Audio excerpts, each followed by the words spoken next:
Langit kota itu sejak pagi tampak kelabu, awan-awan menggantung berat, seolah membawa beban yang tak tertahankan. Ketika butiran hujan pertama menyentuh tanah, tidak ada yang mengira bahwa hari itu akan berubah menjadi hari penuh kepanikan dan perjuangan. Hujan turun deras, bukan sekadar gerimis atau hujan ringan yang biasa menyegarkan pagi, tapi hujan yang terus mengguyur tanpa henti, deras dan pekat seperti tirai air yang menutupi pandangan. Selokan-selokan mulai meluap. Jalanan yang biasanya ramai oleh kendaraan mendadak sepi. Suara klakson berganti menjadi deru air dan sirin peringatan. Orang-orang berlarian, sebagian berusaha menyelamatkan kendaraan mereka, sebagian lagi mengangkat barang-barang berharga ke tempat yang lebih tinggi. Dalam hitungan jam, beberapa wilayah kota yang berada di dataran rendah sudah terendam air setinggi lutut, bahkan lebih. Kampung Seroja, sebuah kawasan padat penduduk di pinggiran kota, menjadi salah satu yang terdampak paling parah. Rumah-rumah berdinding papan dan semen itu tidak dibangun untuk menahan terjangan air. Sebagian sudah ambruk, sebagian lagi digenangi air berlumpur. Listrik pun terpaksa dipadamkan demi menghindari bahaya korsleting. Warga mulai panik. Terlihat anak-anak digendong di atas bahu orang tua mereka.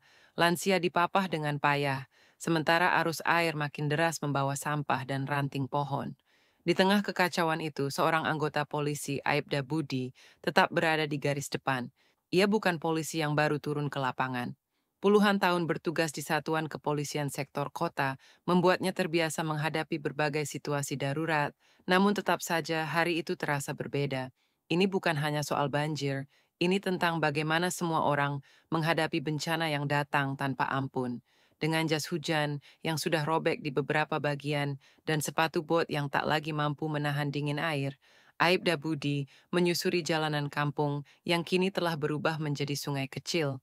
Di tangannya tergenggam peluit, dan di punggungnya terdapat tas penyelamat berisi beberapa perlengkapan darurat. Radio komunikasi yang tergantung di bahunya terus berbunyi, laporan masuk dari berbagai sudut kota, permintaan evakuasi, peringatan longsor, dan kabar mengenai warga yang terjebak di rumah-rumah mereka. Meski tubuhnya lelah dan pikirannya tegang, Aibda Budi tidak menunjukkan tanda-tanda menyerah. Ia tahu, dalam situasi seperti ini, panik hanya akan memperparah keadaan. Ia bergerak dari satu rumah ke rumah lainnya, memastikan tidak ada yang tertinggal. Bersama beberapa relawan dan petugas lain, ia mengangkat lansia yang tak bisa berjalan, menenangkan anak-anak yang menangis ketakutan, dan membantu mengangkut warga menuju tempat pengungsian yang lebih tinggi. Namun di tengah kesibukannya, ada satu rumah yang mencuri perhatiannya. Rumah kecil berwarna biru itu tampak lebih terendam daripada rumah lainnya. Letaknya di ujung gang yang sudah hampir tak terlihat karena tertutup air. Awalnya, ia hanya melihat bayangan samar dari balik jendela, seperti ada seseorang yang melambai. Tapi saat ia berhenti dan mencoba fokus mendengarkan di tengah derasnya hujan, ia mendengar teriakan, samar tapi jelas. Teriakan minta tolong.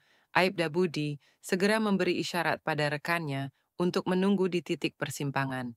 Ia tahu, waktu sangat terbatas. Jika arus air semakin tinggi, rumah itu bisa benar-benar tenggelam, dan siapapun yang ada di dalamnya bisa dalam bahaya besar. Ia mulai menembus arus yang kuat, menahan tubuhnya agar tidak terjatuh. Genangan air sudah mencapai pinggang, dan arusnya membawa benda-benda tajam yang tak terlihat. Tapi tekadnya bulat. Ia tidak akan membiarkan siapapun tertinggal. Setiap nyawa berharga. Begitu ia mencapai teras rumah itu, ia langsung mengetuk keras-keras, tapi tak ada jawaban. Ia mencoba membuka pintu, terkunci. Dengan cepat, ia menggunakan tongkat logam daruratnya untuk memecahkan kaca jendela dan membuka kait pintu dari dalam. Bau lembab langsung menyambutnya, bercampur dengan aroma lumpur dan udara yang pengap. Di dalam, suasananya gelap, listrik padam, dan hanya cahaya kilat sesekali yang menyinari ruangan. Aibda Budi mengangkat senter kecil dari saku bajunya dan menyinarinya ke sudut ruangan. Di sana, ia melihat seorang ibu memeluk erat anak perempuannya yang masih kecil. Keduanya basah kuyup, tubuh mereka menggigil. Wajah sang ibu menunjukkan rasa takut yang dalam, tapi juga harapan, harapan bahwa orang yang datang ini bisa menyelamatkan mereka. "Ayo Bu, kita harus segera keluar," kata Aibda Budi tegas, tapi lembut. Ibu itu mencoba berdiri, tapi kakinya lemah.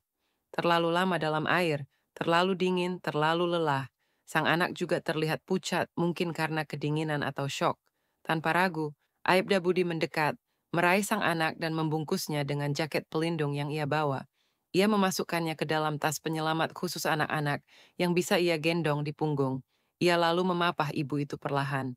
Saat ia hendak melangkah keluar, senter di tangannya menyorot ke bawah tempat tidur. Seketika, napasnya tertahan. Di sana, di bawah ranjang kayu yang hampir tenggelam, seekor ular besar melingkar. Tubuhnya sebagian sudah terendam air, namun matanya menatap tajam. Mungkin hewan itu mencari tempat berlindung dari banjir, atau mungkin ia merasa terancam. Aibda Budi menahan napas. Situasi ini jauh lebih rumit dari yang ia kira. Ia tidak hanya harus menyelamatkan ibu dan anak ini dari banjir, tapi juga dari ancaman lain. Ancaman yang bisa menyerang kapan saja jika ia lengah. Aibda Budi berdiri mematung beberapa detik.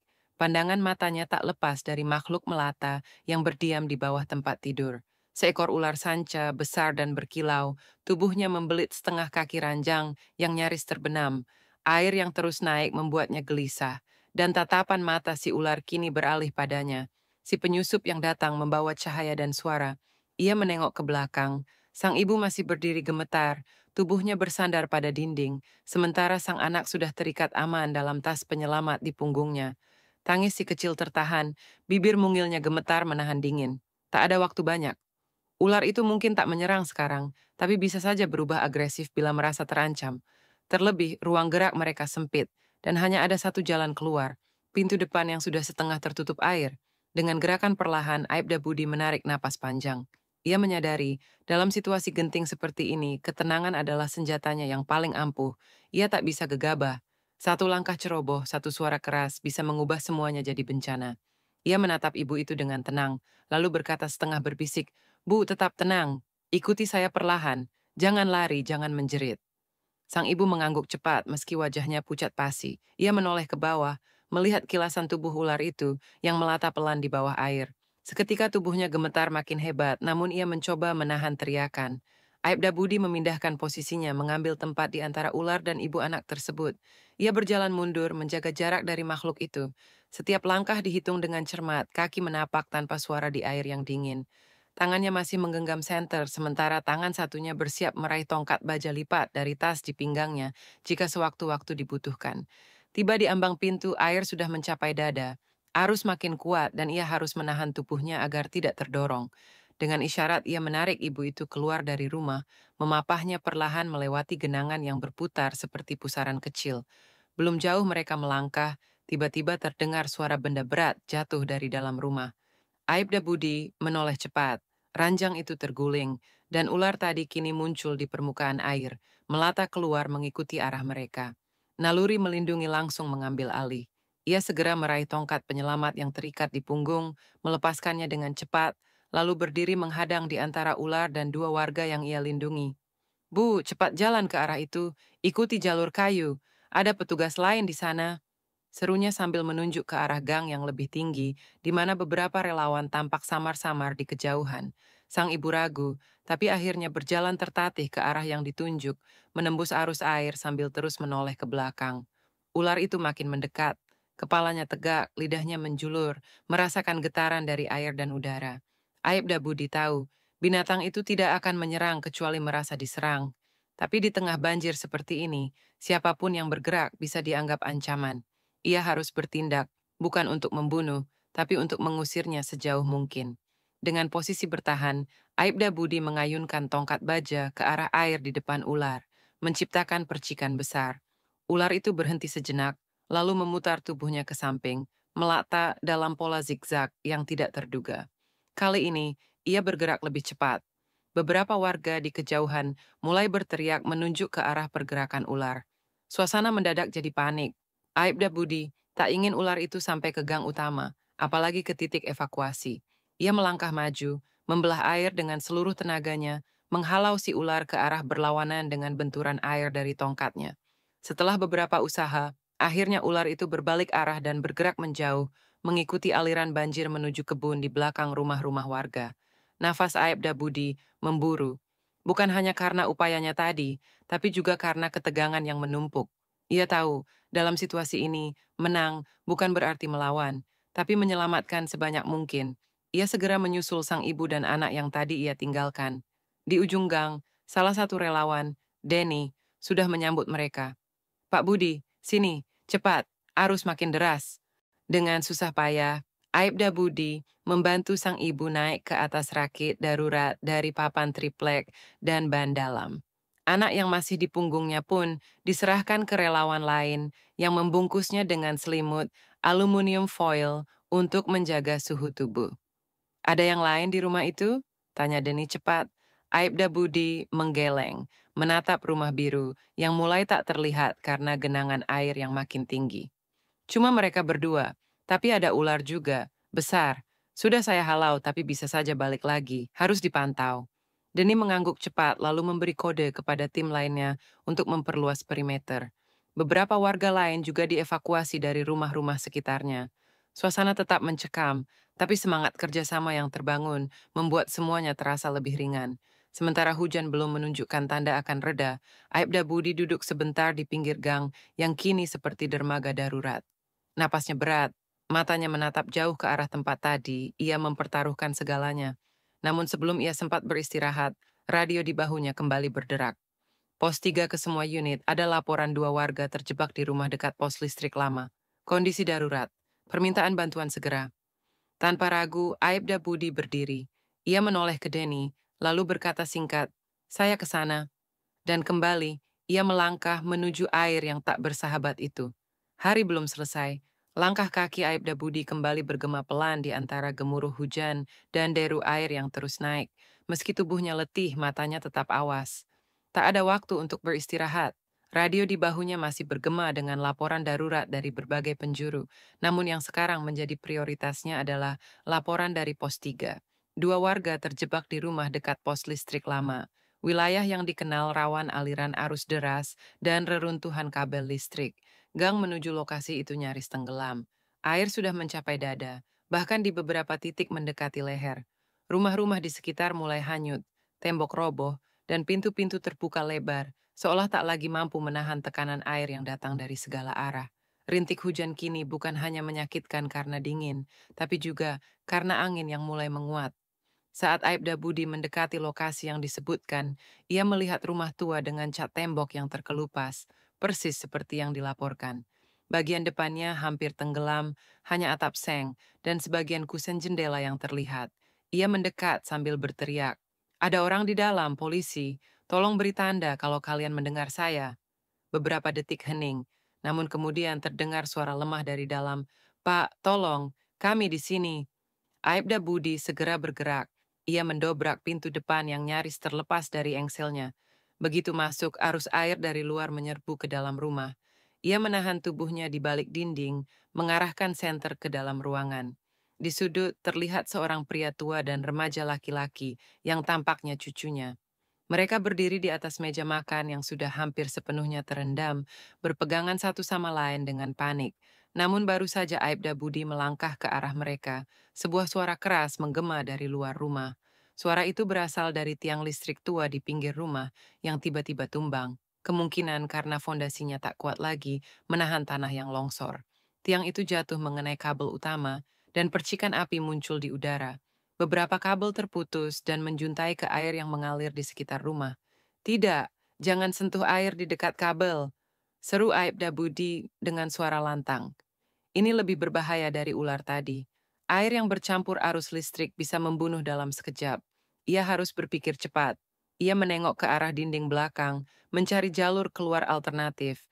Di sana ada jendela kecil yang menghadap ke pekarangan belakang. Ia segera membuka tasnya, mengeluarkan seutas tali penyelamat dan pelampung darurat. "Pak, saya akan bantu kalian keluar lewat jendela belakang. Kita tidak bisa lewat depan. Terlalu berbahaya," katanya cepat. Pria tua itu mengangguk walau matanya penuh ketakutan. Remaja yang bersamanya tampak pucat tapi mengikuti instruksi. Dengan hati-hati, Aibda Budi membuka jendela itu dan mengikat tali ke salah satu tiang penyangga rumah yang masih kokoh. Ia mengikatkan pelampung ke tubuh sang kakek lebih dulu, lalu membantunya menyusuri tali perlahan ke arah kebun belakang yang airnya lebih dangkal.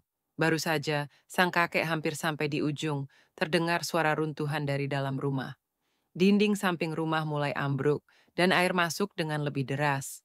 Meja tempat si cucu berdiri bergeser, membuat remaja itu hampir jatuh ke air yang mulai menyentuh kabel listrik. Tanpa pikir panjang, Aibda Budi melompat ke arahnya, meraih tubuh si anak sebelum jatuh. "Saya gotong kamu, pegangan yang kuat," serunya. Dengan tubuh anak itu digendong di satu sisi dan tangan lainnya masih memegang tali, Aibda Budi berusaha keras menahan keseimbangan. Arus makin kuat, tiang-tiang rumah mulai roboh, dan sisa tembok runtuh menimpa sebagian atap. Tapi ia tetap berjalan, melangkah selangkah demi selangkah, menembus arus. Saat mereka akhirnya berhasil keluar dari jendela, hujan seperti semakin menggila.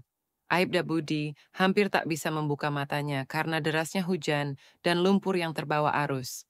Namun di kejauhan, ia melihat Denny dan tim relawan lain datang membawa rakit darurat. "Pak Budi, sini, cepat!" seru Denny. Dengan sisa tenaga, Aibda Budi menyerahkan remaja itu kepada mereka. Tangannya gemetar karena dingin dan kelelahan. Tubuhnya menggigil, tapi sebelum ia naik ke rakit, matanya menyapu sekali lagi ke arah rumah yang tadi ia masuki. Rumah itu kini hampir sepenuhnya tenggelam, tinggal atapnya yang masih mengintip di balik arus deras. Jika ia datang terlambat 5 menit saja, mungkin semuanya akan berbeda. Ia duduk lemas di atas rakit, basah kuyup, napas terengah. Namun matanya tetap tajam, pikirannya tetap waspada. Sang kakek dan cucunya kini selamat, dibungkus selimut darurat, tubuh mereka diperiksa oleh tim medis lapangan. Salah seorang warga menepuk bahu Aibda Budi. "Pak, kalau Bapak nggak datang tadi, mungkin kami nggak akan lihat mereka lagi," katanya lirih. Aibda Budi hanya mengangguk pelan. Dalam hatinya ia tahu tugasnya belum selesai. Masih banyak yang harus dibantu. Masih ada bahaya yang belum sepenuhnya berlalu. Tapi untuk saat ini, nyawa 2 orang lagi berhasil diselamatkan. Dan di tengah banjir, badai, dan kegelapan, keberanian kecil seperti itulah yang menjadi cahaya bagi banyak orang. Langit mulai berangsur terang ketika pagi menjelang. Hujan yang sejak semalam mengguyur deras akhirnya mulai mereda. Meski langit masih kelabu dan awan menggantung berat, untuk pertama kalinya dalam belasan jam, terdengar suara burung dari kejauhan, tanda bahwa badai mulai mengalah pada waktu.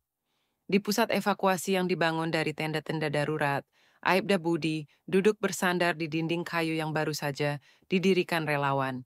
Tubuhnya basah kuyup, masih berbalut jas hujan yang tak mampu menahan dingin sepenuhnya. Namun wajahnya memancarkan ketenangan. Beberapa luka lecet terlihat di tangannya, bekas dari reruntuhan dan puing-puing rumah yang ia terobos selama penyelamatan. Di dekatnya, sang ibu dan anak yang ia selamatkan malam sebelumnya tampak sudah lebih baik. Sang ibu kini duduk memeluk anaknya erat, sesekali menoleh ke arah Aibda Budi dengan mata berkaca-kaca. Ia belum sempat berbicara banyak, tapi sorot matanya sudah cukup untuk menyampaikan rasa terima kasih yang tak terucapkan. Tak jauh dari sana, pria tua dan cucunya yang juga berhasil diselamatkan pagi tadi sedang diperiksa oleh petugas medis. Meski lelap, mereka tersenyum, dan ketika mata sang kakek bertemu dengan Aibda Budi, ia mengangguk dalam-dalam, sebuah gestur hormat yang tulus. "Pak Budi, ayo istirahat dulu, kami bisa lanjutkan pemantauan sementara," kata Deni, sang relawan, sambil menyodorkan segelas teh hangat. Aibda Budi mengambilnya pelan, membiarkan kehangatan itu mengalir perlahan ke dalam tubuhnya. "Terima kasih, Den, tapi saya masih kuat. Belum semua warga dievakuasi," jawabnya sambil tersenyum tipis. Deni hanya menggeleng sambil terkekeh. "Bapak memang luar biasa, tapi tubuh juga butuh istirahat. Kalau bukan Bapak yang jagain diri Bapak, siapa lagi?" Beberapa menit kemudian, seorang wartawan lokal datang menghampiri, meminta izin untuk mewawancarainya. "Pak, masyarakat ingin tahu, nama Bapak mulai disebut-sebut. Banyak yang bilang, tanpa Aibda Budi, korban bisa jauh lebih banyak." Namun Aibda Budi menggeleng perlahan. "Saya hanya menjalankan tugas. Di lapangan saya bukan siapa-siapa tanpa tim yang bergerak bersama. Relawan, warga, rekan polisi lain, semua berperan. Saya hanya salah satu bagian kecil dari semua itu." Wartawan itu mencatat jawaban Aibda Budi dengan wajah kagum. Di era ketika banyak yang ingin menonjolkan diri, masih ada orang seperti Aibda Budi yang tak ingin sorotan, hanya ingin memastikan semua selamat. Tak lama kemudian, datang mobil bantuan dari pusat. Logistik, obat-obatan, dan perlengkapan darurat dibawa untuk membantu para pengungsi. Anak-anak mulai tersenyum melihat biskuit dan selimut baru, sementara orang tua lega karena ada harapan hari esok akan lebih baik. Aibda Budi ikut membantu menurunkan barang-barang dari truk. Meskipun tubuhnya lelah, ia masih menyapa setiap warga dengan senyum. Tak ada keluhan keluar dari mulutnya, tak ada keluh kesah. Ia tahu tugasnya belum sepenuhnya selesai. Ketika malam kembali datang, ia berjalan perlahan ke tepi tanggul yang menghadap ke area banjir. Dari sana, ia bisa melihat sisa-sisa kerusakan, rumah-rumah yang hancur, pepohonan tumbang, kendaraan hanyut, tapi juga terlihat nyala lampu dari tenda-tenda bantuan, suara tawa anak-anak yang mulai pulih, dan pelukan antar warga yang saling menguatkan. Ia menarik napas panjang, membiarkan angin malam yang dingin menerpa wajahnya. Di balik semua kesedihan dan trauma, ia melihat harapan. Harapan itu tumbuh dari semangat saling bantu, dari keberanian yang muncul saat semua terasa gelap. Pikirannya kembali pada momen di rumah yang terendam banjir ketika ia berhadapan dengan ular besar. Dan saat ia menyelamatkan anak yang nyaris tersengat listrik, semua seperti kilas balik yang sulit dipercaya, namun semua nyata. Dan ia, entah bagaimana, berhasil melewatinya. Saat itulah suara kecil memanggil dari belakang. Pak polisi, ini buat Bapak. Aibda Budi menoleh. Anak kecil yang ia selamatkan dari rumah pertama berdiri di sana, membawa secarik kertas yang dilipat rapi. Ia menyodorkannya dengan kedua tangan. Dengan hati-hati, Aibda Budi membuka kertas itu. Di dalamnya ada gambar sederhana. Seorang polisi berdiri di tengah hujan, menggendong seorang anak, sementara seekor ular terlihat menjauh. Di sudut kertas tertulis dengan huruf-huruf besar yang sedikit miring, Pak Polisi Penyelamat. Aibda Budi terdiam, matanya memanas.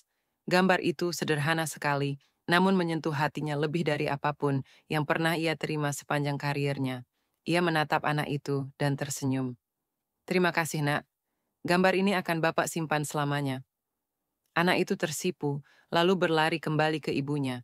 Dari kejauhan, suara radio kembali terdengar, memanggil nama Aibda Budi. Ada laporan baru, masih banyak yang harus dilakukan. Namun kali ini, ia melangkah dengan hati yang lebih tenang. Karena ia tahu, sekecil apapun upaya seseorang, jika dilakukan dengan keberanian dan ketulusan, itu bisa menyelamatkan dunia bagi seseorang. Dan bagi Aibda Budi, seorang polisi penyelamat, itulah arti sejati dari tugasnya. Menjaga, melindungi, dan tak pernah menyerah, meski dunia seolah runtuh di sekelilingnya.